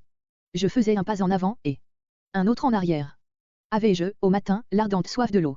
De là, que, le soir, l'armée du désir venait l'attaquer et l'abattre. La concupiscence m'enchaînait sur place, Bagdad, tandis que le héros de la foi me criait, en route. En route. La vie est brève. Long le voyage, pour toi. Science et action ne sont pour toi que apparence et que faux semblant. Si tu n'es pas prêt, dès maintenant, pour l'autre vie, quand le seras-tu? Et si tu ne romps pas maintenant tes amarres, quand donc le feras-tu? À ce moment, l'impulsion était donnée, ma décision de partir était prise. Mais Satan revenait me dire, ce n'est qu'un accident. Ne te laisse pas aller, cela va passer vite.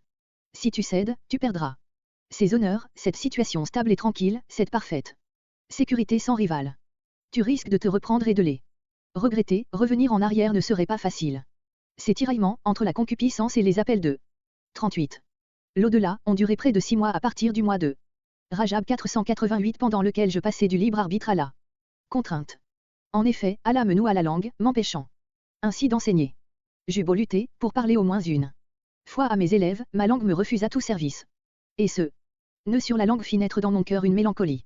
Je ne pouvais plus rien avaler, prendre aucun goût au aliment, à la boisson. Mes forces s'affaiblirent. Les médecins désespéraient, le mal, disait-il, est descendu au cœur, d'où il a rayonné dans les humeurs, il n'est d'autre remède que de le délivrer du souci qui le ronge. Sentant mon impuissance, incapable de me décider, je m'en remis à Allah, ultime recours des nécessiteux. Je fus exaucé par celui qui écoute le nécessiteux, quand celui-ci le prie. Il, Allah, me rendit aisé le renoncement aux honneurs, à l'argent, à la famille et aux amis. Je feignis de vouloir me rendre à la Mecque, alors que je me préparais à partir pour Dama. Je craignais, en effet, de donner l'éveil au calife et à quelques amis. Il me fallut enfin user de stratagème pour quitter Bagdad, bien décidé à n'y plus revenir. Je m'exposais ainsi aux reproches des Irakiens, dont aucun ne pouvait supposer que je puisse renoncer, pour des motifs religieux, à un enseignement qui représentait, à leurs yeux, le sommet de la religion, leur plus haute idée du Savoir n'allait pas plus loin, 2. Ensuite, les gens s'embrouillèrent dans leurs hypothèses. Les uns, à l'extérieur de l'Irak, crurent mon départ imposé par les autorités. D'autres, proches de celles-ci, voyant leur insistance à me garder et mon propre détachement, disaient: c'est un coup du ciel, un mauvais œil qui a frappé les musulmans et les savants. Je quittai donc Bagdad, après avoir distribué mon argent. Un Coran Tekvi, 62. 2 Coran El Lili, 31. 39. Ne gardant que le strict nécessaire pour nourrir mes enfants. En effet, mon argent irakien était réservé aux bonnes œuvres, investi en fondations pieuses destinées aux musulmans. Or je ne voyais, dans le monde, d'autre bien que le savant pût mieux utilisé pour sa famille. Je me rendis à Damas, où je passai près de 2 ans. Consacré à la retraite et à la solitude, aux exercices et aux combats spirituels, tout occupé à purifier mon âme, à polir mon caractère, à rendre mon cœur propre à accueillir Allah selon l'enseignement des mystiques. Je séjournai quelque temps. Dans la mosquée de Damas, je passai la journée en haut du minaret, après m'être enfermé dedans. De Damas, j'allais à Jérusalem, chaque jour, je m'enfermais dans la mosquée du Rocher. Vint alors l'appel des lieux saints, du pèlerinage à la Mecque, à Médine, auprès du prophète, après avoir visité la tombe d'Abraham, Adrabrahim alayhi salam. Et je me mis en route pour le Hégiaz. Plus tard, certaines préoccupations, des affaires de famille, me rappelèrent dans ma patrie. J'y revins, alors que j'étais l'homme le plus éloigné du retour, je préférais la retraite, par goût de la solitude et désir d'ouvrir mon cœur à la prière. Cependant, les circonstances, les soucis domestiques, les obligations matérielles avaient faussé le sens de ma décision et troublé le meilleur de ma solitude. Mon âme n'était en paix qu'à des intervalles intermittents auxquels j'aspirais sans cesse. Auxquels, malgré les obstacles, je revenais toujours un. Ma période de retraite a duré environ 10 ans au cours desquels j'ai eu d'innombrables, d'inépuisables révélations. Il me suffira de déclarer que les mystiques, suffisent, suivent, tout particulièrement, la voie d'Allah. Leur conduite est parfaite, leur voie droite, leur caractère vertueux. Que l'on additionne donc la raison des raisonnables, la sagesse des sages, la science des pour tout ce périple, et pour l'étude comparée de plusieurs documents relatifs à ce sujet, confère Jabre, article 6, in Mideo, p. 94 square. 2 de 488/1095 à 499/1105. 40. Docteur de la loi Chariat. Peut-on compter ainsi améliorer leur conduite, ou leur caractère? Sûrement point. Car tous ceux qui, en eux, bougent ou reposent, leur apparence et leur fort intérieur, tout s'allume à la lumière de la prophétie dans sa lampe niche, 1. Et il n'y a pas d'autre lumière de la prophétie sur la face de terre. Que dire d'une voie où la purification consiste, avant tout, à nettoyer le cœur de tout ce qui n'est pas Allah, tout ce qui est autre que Allah, qui débute, au lieu de l'état de sacralisation, qui ouvre la prière, de par la fusion du cœur dans la mention d'Allah, et qui s'achève par le total anéantissement en Allah. Et encore cet aboutissement n'est-il qu'un début par rapport au libre arbitre et aux connaissances acquises. En fait, c'est le commencement de la voie, dont ce qui précède n'est que l'antichambre. Dès le début, c'est le commencement des révélations et des visions. En état de veille, les mystiques contemplent les anges et les esprits des prophètes, ils entendent leurs voix et profitent de leurs conseils. Puis ils se haussent, de la vision d'images et de symboles, à des degrés ineffables. Nul ne peut tenter d'exprimer ces états d'âme, sans courir à l'inévitable échec. Bref, les mystiques en arrivent à une proximité qui, pour certains, pourrait presque être l'inhérence, pour d'autres l'union. Et, pour d'autres, la connexion 3. Ce qui est faux, comme nous l'avons montré dans notre traité d'Al-Maqsad al-Essena. Tous ceux que devrait dire celui qui est dans cet état, c'est ce distique 4. 1. Allusion à la sourate de la lumière, Surah al-Nuer. 2. Actes religieux prescrits au début de la prière. Difficile à rendre par une traduction immédiate. Abd el-Jalil traduit état de sacralisation. Aspects intérieurs de l'Ilam, Paris 1956, p. 119. 3. Ces trois termes, ulul, itchad, vuul, sont respectivement rendus par fusion de lettres, identification, union intime, dans la traduction de Barbier de Ménard, p. 62. 4. Pour toutes ces notions de fana, anéantissement à soi-même, curbe, proximité, ulul, inhérence, etc. Confère Jabre, l'extase de Plotin et le Fana de Ghazali, In Studia Islamica, Fac. 6, Paris 1956, p. 101 square. 41. Quoi qu'il se soit passé, je n'en parlerai point. Toi, pensant du bien, ne m'interroge point. Car celui qui n'a pas eu le privilège de la gustation ne connaît, de la réalité de la prophétie, que le nom. En fait, les miracles des saints préfigurent les prophètes. Tels furent les débuts de Muhammad, quand il allait s'isoler en prière, sur le mont Ra'in, et que les Arabes disaient, Muhammad alayhi salam brûle du désir d'Allah. Celui qui pratique la voie goûte de semblables états d'extase. Et celui qui n'en a pas goûté peut, en fréquentant les mystiques, recueillir directement leurs témoignages, dont le contexte lui donnera toute certitude, ou, en assistant à leur Séance, profitez de leur foi, car ils ne sont jamais des compagnons d'infortune. Quant à celui qui n'a pu les fréquenter, qu'il soit certain que tout cela est absolument prouvé, comme je l'ai dit au chapitre Agiaïb al-Kalb de mon ouvrage sur la régénération des sciences religieuses. Or, la science, c'est la vérification par la preuve, la gustation, c'est l'intime connaissance de l'extase, et la foi fondée sur la conjecture, c'est l'acceptation des témoignages oraux et de ceux de l'expérience. Tels sont les 3 degrés, et Allah élèvera en hiérarchie ceux qui, parmi vous, auront cru et auront reçu la science d'eux. Les autres, ce sont les ignorants. Ils nient, par principe, tout. Ce qu'on leur dit à ce sujet, s'étonnent, écoutent encore, se moquent et disent, quelle histoire. Quelle divagation c'est. De ces gens que Allah a dit, parmi les infidèles, il en est qui t'écoutent, mais quand, enfin, ils sortent de chez toi, ils demandent à ceux qui ont reçu la science, qu'a-t-il dit, tout. Alors, ceux-là sont ceux dont le cœur a été scellé par. Surtout P106 et SQ où le passage en question est utilisé. Le vers cité. Et de Ibn al-Mutaz, mort en 908. Un colline situé à 5 km environ de la Mecque. 2 Coran LVE, 11. 42. Allah et qui suivent leur doctrine pernicieuse 1. Il faut, maintenant, après avoir parlé des mystiques, que je traite de la réalité de la prophétie et de ses particularités. C'est une question tout à accent grave et indispensable. Un Coran LVE, 16. 43. 4e partie. La réalité de la prophétie. La substance de l'homme, dans sa nature originelle, a été créée, vide, simple, sans connaître la pluralité des mondes. D'Allah, que le Très-Haut est seul à connaître, nul ne connaît. Les armées du Reb, sauf lui un. L'homme n'entre en rapport avec le monde que par la perception, destinée à lui permettre cette prise de contact avec le monde des êtres, c'est-à-dire avec les différentes sortes de créatures. Le premier sens est celui du toucher. Grâce à lui, l'homme perçoit, par exemple, le chaud et le froid, l'humide et le sec, le lisse et le rugueux. Mais les couleurs et les sons lui échappent. Il n'existe pas pour le toucher. Et puis c'est l'ouïe qui fait entendre les sons et les mélodies. Enfin vient le goût. Alors l'homme franchit les limites du monde des sens grâce au discernement qu'il acquiert vers l'âge de 7 ans. À cette nouvelle étape, il perçoit de nouvelles choses étrangères au monde des sens. De là, il atteint un autre stade, celui de l'intellect, qui lui permet de saisir ce qui est nécessaire, possible et impossible. Et ce qu'il n'avait pas perçu dans les étapes antérieures. Un Coran El-Tuksiv, 31.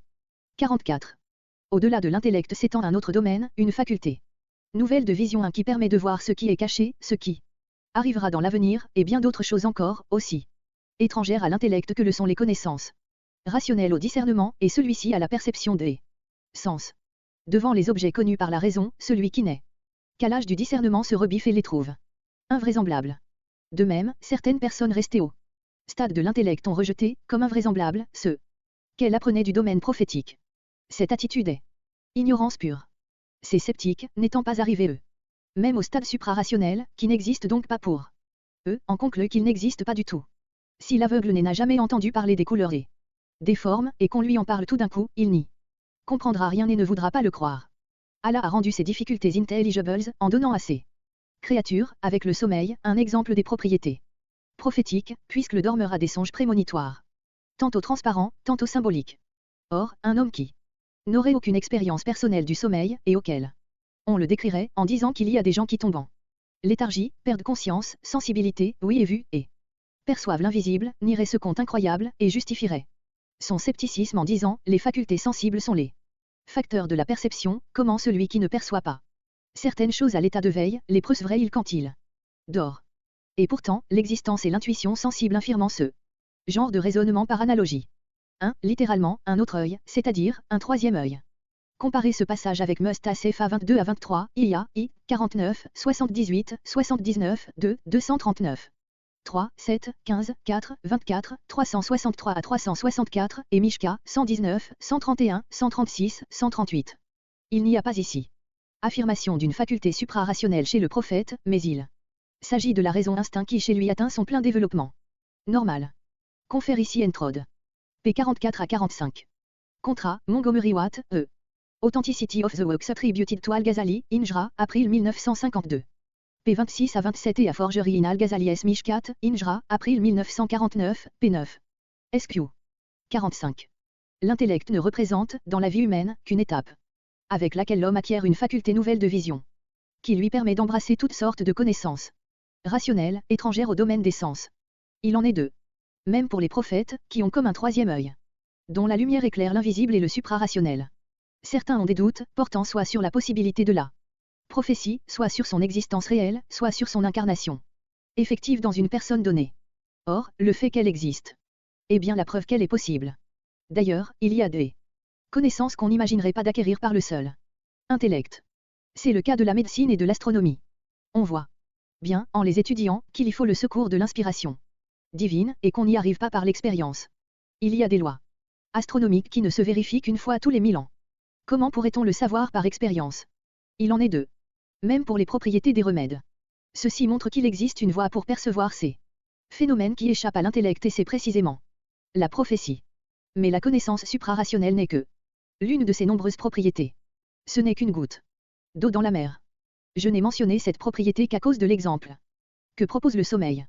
Et j'ai cité deux cas analogues, ceux de la médecine et de l'astronomie, dont on peut rapprocher les miracles des prophètes, comme inaccessibles à l'intellect.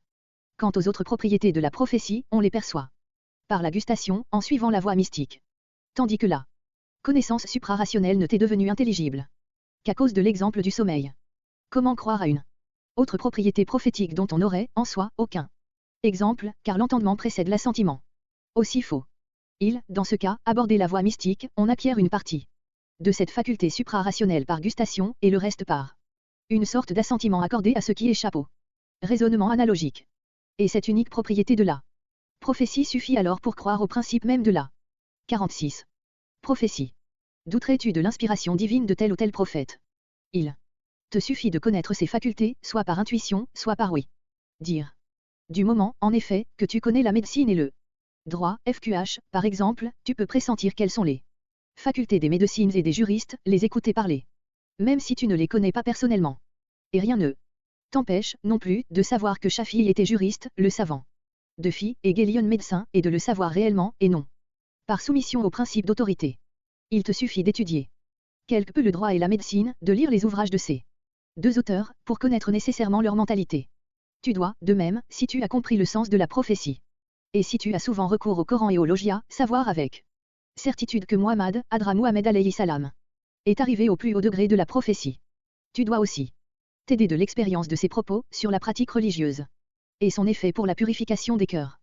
Comme il a eu raison de dire que celui qui agit selon ce qu'il sait, Allah lui donne en partage de connaître ce qu'il ne savait pas.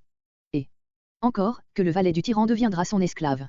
Ou bien, que celui qui n'a qu'un souci en tête, Allah le tiendra quitte des soucis de ce monde et de l'autre. Refais l'essai de ces paroles 1000 et 1000 fois, et tu acquerras une connaissance nécessaire et qui ne laisse place à aucun doute.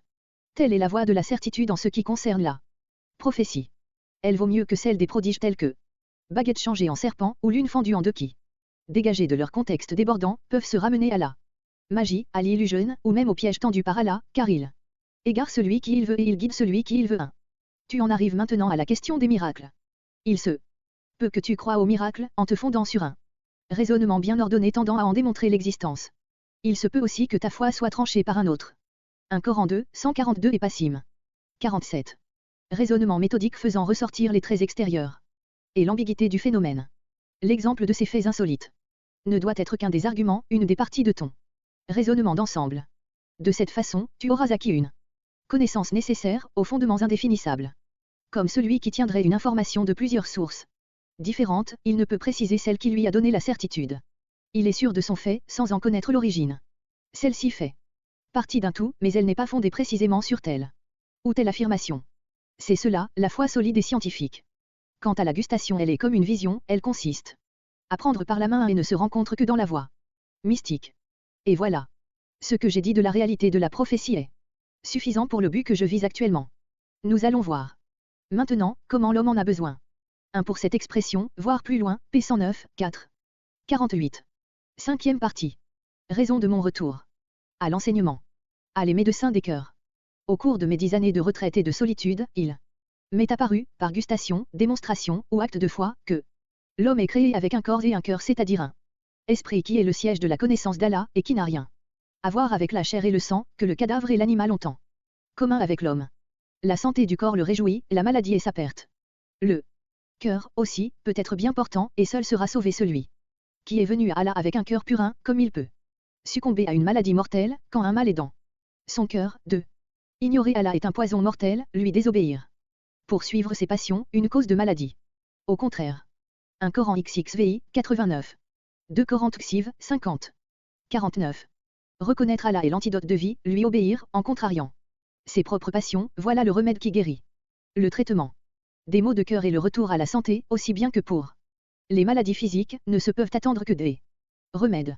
Or, les remèdes du corps agissent en vertu de leurs propriétés spécifiques, que les gens intelligents ne perçoivent point par l'intellect, il leur faut s'en remettre aveuglément aux médecins, qui tiennent leur science des prophètes, lesquels sont au courant, est-ce qualité. Il en est de même des pratiques religieuses, elles sont définies, mesurées par les prophètes, et leur modalité d'action ne saurait être perçue par l'intellect. Là encore, il faut accepter l'avis conforme des prophètes, issus de la lumière prophétique, et non du truchement de l'intellect.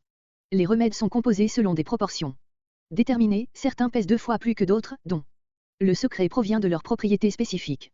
C'est aussi le cas des pratiques religieuses, ces remèdes pour les maux de cœur. Elles se composent de plusieurs gestes différents, en proportions variables.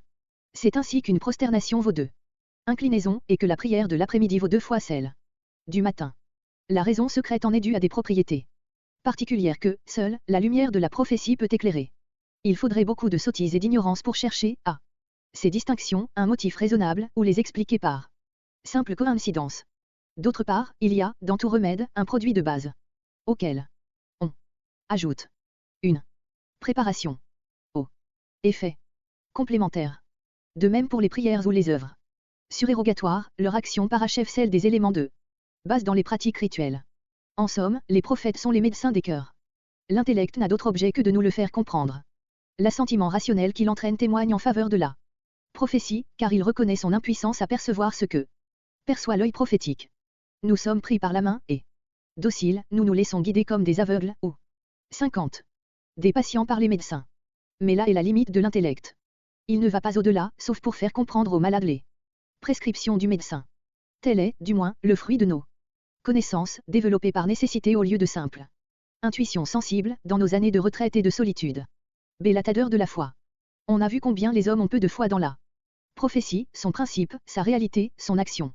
J'ai constaté que les responsables de cette tiédeur sont au nombre de 4, les philosophes, les mystiques, suffis, les partisans de l'enseignement, secte chiite, et enfin les hommes de science.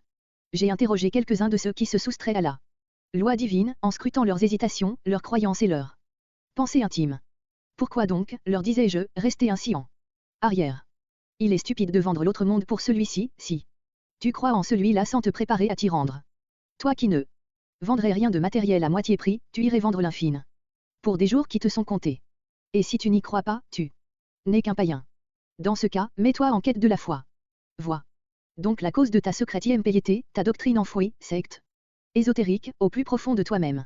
C'est elle qui te rend si hardi, bien que tu n'en souffles les mots pour te parer d'une foi convenable et profiter des honneurs de la loi, Sharia. L'un de ceux-ci me répond, s'il fallait écouter, les savants seraient les premiers à donner l'exemple. Pourtant, l'un des plus célèbres ne fait pas sa prière, un autre boit du vin, celui-ci dévore les biens de main morte et mange l'argent des orphelins. Celui-là dilapide le trésor public, et ne se garde pas des choses défendues, un dernier touche des cadeaux, pour infléchir ses jugements ou les témoignages. Et ainsi de suite. Un deuxième se dit fort avancé dans la mystique, au point de n'avoir plus besoin de pratiquer sa religion. 51. Un troisième donne un prétexte équivoque de libertin. Et tous ceux-là sont ceux qui ont perdu la voie mystique. Un quatrième a fréquenté les partisans de l'enseignement.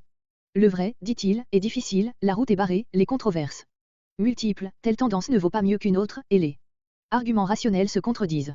On ne peut se fier à l'opinion des gens, et les partisans de l'enseignement tranchent sans avoir besoin de preuves. Dans ces conditions, comment ne pas douter de la certitude? Le cinquième me dit, je n'agis pas par simple conformisme. Mais j'ai étudié la philosophie et perçu la réalité de la poésie. Or, elle se ramène à la sagesse d'eux et au bien public. Les pratiques cultuelles qu'elle recommande ont pour unique objet de discipliner le commun des hommes, de les empêcher de s'entretuer, de se quereller et de s'abandonner à leurs désirs. Seulement, moi, je ne suis pas un quelconque ignorant, pour me plier aux obligations légales. Je suis plutôt un dialecticien qui pratique la connaissance rationnelle. J'y vois clair et me passe de conformisme. Tel est le summum de la foi pour ceux qui ont appris la philosophie des théistes et étudié dans les livres d'Avicenne et d'Al-Farabi. L'ilham n'est plus pour eux qu'une parure extérieure. Peut-être s'en trouve-t-il, parmi eux, qui lisent le Coran, assistent aux réunions et aux prières et exaltent la loi révélée. Chariat. Pourtant, ils continuent à boire du vin et à se conduire mal. Si on leur demandait à quoi bon faire sa prière, puisque la prophétie est fausse, ils répondraient sans doute. C'est une bonne gymnastique, une coutume locale, et c'est un Ibaha, secte égarée qui s'est éloignée de celle des soufis, B2. Ménard, P75. 2. Il ne s'agit pas ici de la sagesse ni de la philosophie proprement dite, mais plutôt d'une sorte d'éthique empirique basée sur la connaissance d'Allah et qui était alors considérée comme une technique au sens propre du terme, ayant ses lois et son objet. Celui qui la pratiquait s'appelait Hakim. Comparé par exemple avec IA 3, 8, 19, Kista S. 97 Véchello, 1958, P44, traduit par dialectique. 52. Utile à la protection des vies et des biens. Mais peut-être reconnaîtrait-il que la loi révélée est vraie et la prophétie réelle. Dans ce cas, pourquoi boire du vin? Réponse probable. Le vin n'est défendu qu'en raison des excès auxquels il peut conduire. Or, je suis assez raisonnable pour les éviter, je ne cherche, en buvant, qu'à m'aiguiser l'esprit. Et il ajoute. Q.U. Avicenne, Bnisine, écrit avoir promis à Allah de vanter la révélation, de pratiquer sa religion et de ne pas boire par plaisir, mais à titre de remède. Le plus qu'on puisse donc exiger, tant au regard de la foi que des pratiques religieuses, c'est de faire une exception pour le vin, lorsqu'il est pris comme remède. Voilà bien la foi de ceux qui se disent des gens de foi. Beaucoup se sont trompés à leur sujet, ou l'ont été, plus encore, par la faiblesse des objections de leurs détracteurs, qui consistaient seulement à rejeter la géométrie, la logique et d'autres sciences exactes. C'est mon retour à l'enseignement. Je vis donc que la foi avait faibli à ce point, pour tous ces motifs. Je me sentais capable de dévoiler ces ambiguïtés. Démasquer ces gens-là m'était plus facile que boire un verre d'eau, tant j'avais fréquenté leurs sciences et leurs voies, je veux dire celles des mystiques, des philosophes, des partisans de l'enseignement et des prétendus savants. Alors, ma décision jaillit, comme un silex, nette et précise, à quoi bon la solitude et la retraite, quand le mal est universel, que les médecins sont malades, et les hommes sur le point de périr. Là-dessus, je me mis à réfléchir, tu vas donc entreprendre de dissiper cette tristesse et de chasser ces ténèbres, alors que le temps est à la torpeur et l'époque à la vanité. Toi qui voudrais remettre tes contemporains dans le droit chemin, sache bien qu'ils vont tous se retourner contre toi. Comment leur tenir tête, et comment vivre avec eux, si le moment n'est pas propice, et sans l'appui d'une autorité religieuse contraignante. 53. Il me semble donc qu'Allah m'autorisait à continuer ma retraite, sous prétexte que j'étais incapable d'administrer victorieusement la preuve de la vérité. C'est alors que, par la volonté d'Allah, les autorités se décidèrent spontanément, sans pression extérieure, et me donnèrent l'ordre strict de me rendre à Nishapur, pour combler le vide de mon absence. L'injonction fut assez impérative pour m'exposer, en cas de refus, à tomber en disgrâce. Ma première résolution me parut devenue caduque. Il ne faut pas, me dis-je, que tu souhaites rester solitaire par paresse et goût du repos. Tu ne dois pas t'attendre à devenir célébré, respecté. Et tu n'as pas, non plus, à fuir le contact des autres. Car tu ne voulais pas continuer ta retraite pour éviter les difficultés de la vie en commun. Allah a dit dans le Qur'an al-Karim, au nom d'Allah, le bienfaiteur miséricordieux ALM. Les hommes croient-ils qu'on les laissera dire, nous croyons, sans qu'ils soient éprouvés. Nous avons, certes, éprouvé leur prédécesseur d'eux. Et Allah dit à son envoyé, qui est la plus chère de ses créatures, certes, des apôtres prophètes, venus, avant toi, ont été traités d'imposteurs.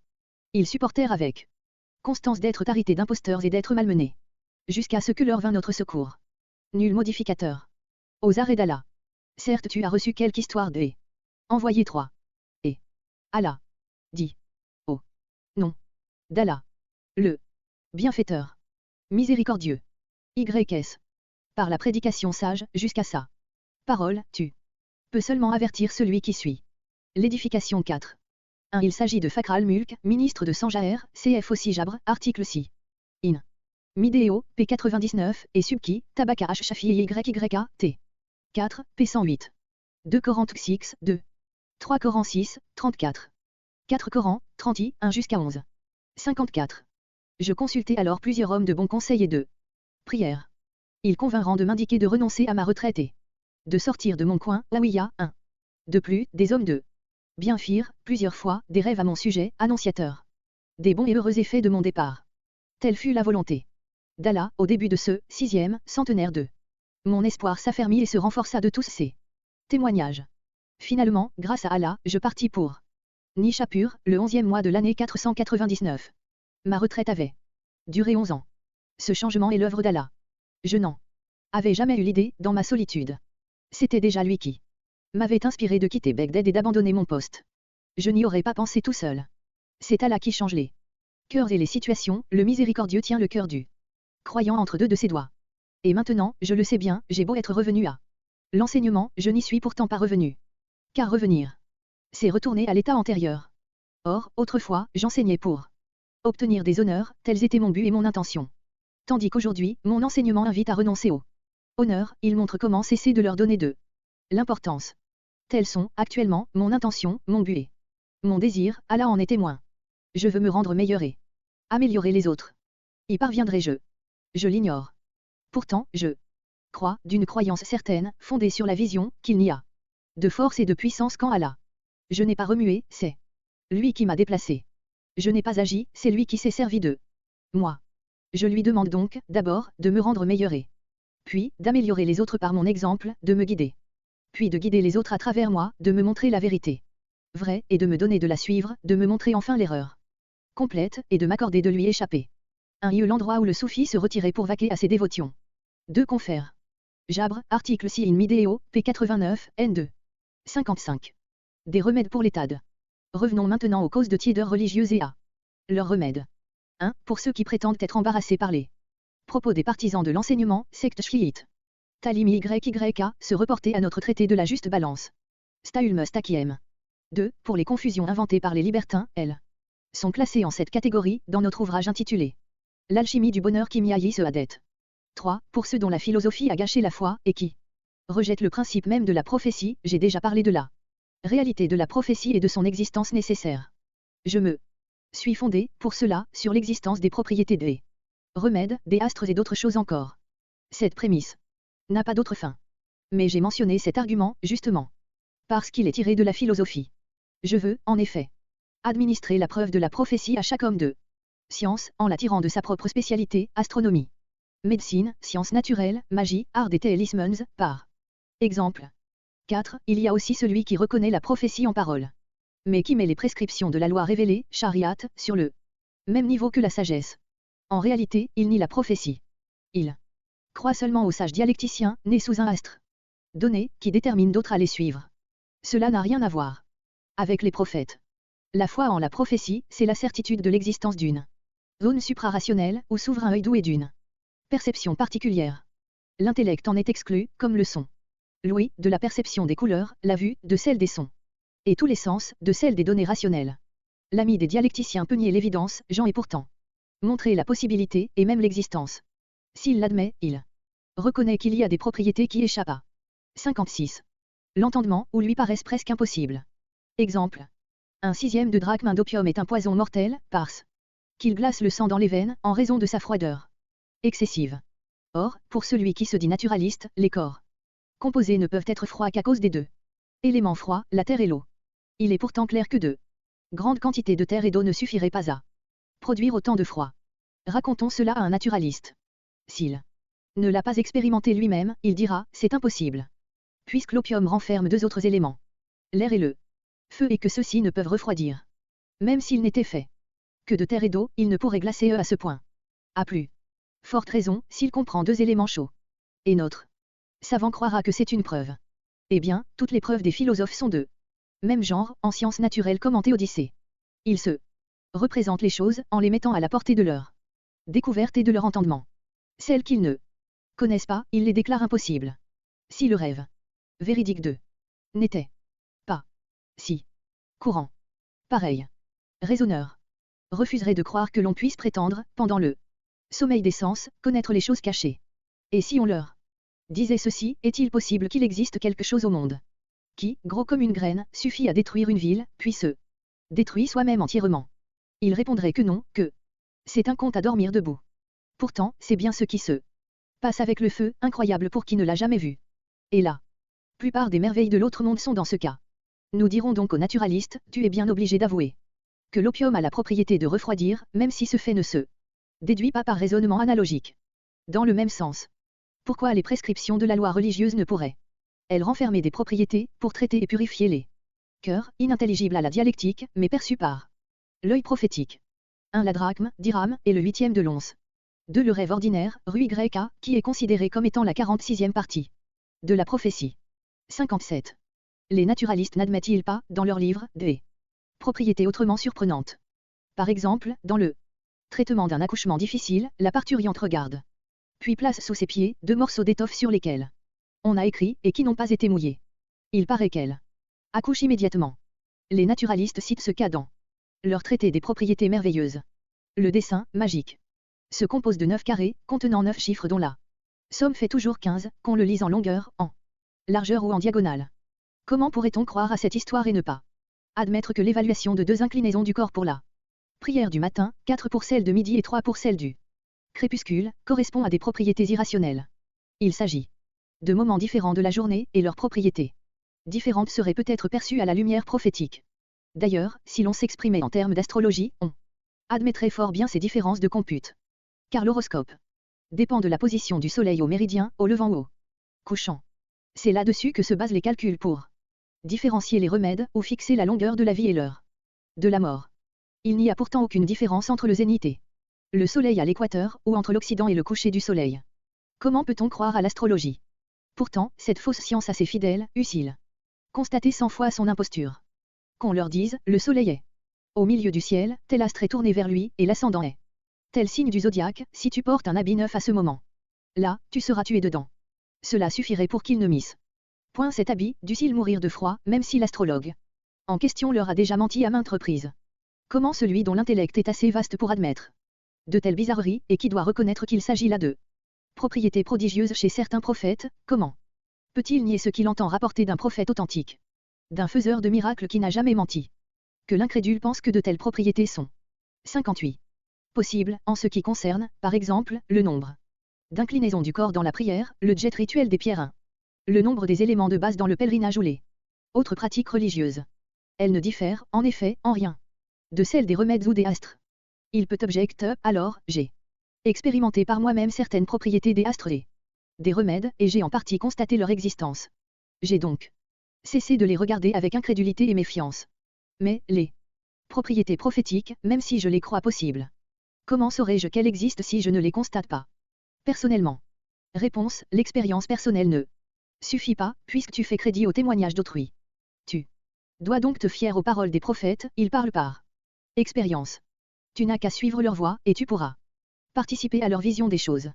Je dois pourtant ajouter, et même si tu ne faisais pas cette tentative, ta raison juge que, dans ce domaine, il te faut croire et suivre aveuglément. Supposons, en effet, le cas suivant. Un adulte raisonnable, jusque-là bien portant, tombe malade. Son père aimant est un bon médecin, comme notre homme le sait depuis l'enfance. Le père prépare un remède pour son fils et lui dit, voilà ce qu'il te faut, voilà qui va te guérir. Même si le remède est amer, d'un goût affreux, le patient va-t-il le prendre, ou, au contraire le repousser en disant, il est possible que ce remède soit indiqué. Mais je n'en ai pas fait l'expérience. Eh bien, tes hésitations te rendent semblable à ce malade. Aux yeux des gens clairvoyants. Diras-tu, comment connaîtrais-je la compassion du prophète et sa science médicale? Que je te répondrai, comment connaîtras-tu sa compassion, qui ne tombe pas sous les sens?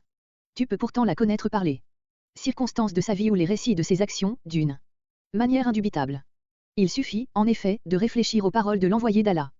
Il s'agit du jet rituel des cailloux auxquels les pèlerins sont astreints savants d'entrer dans la Kaaba. 59.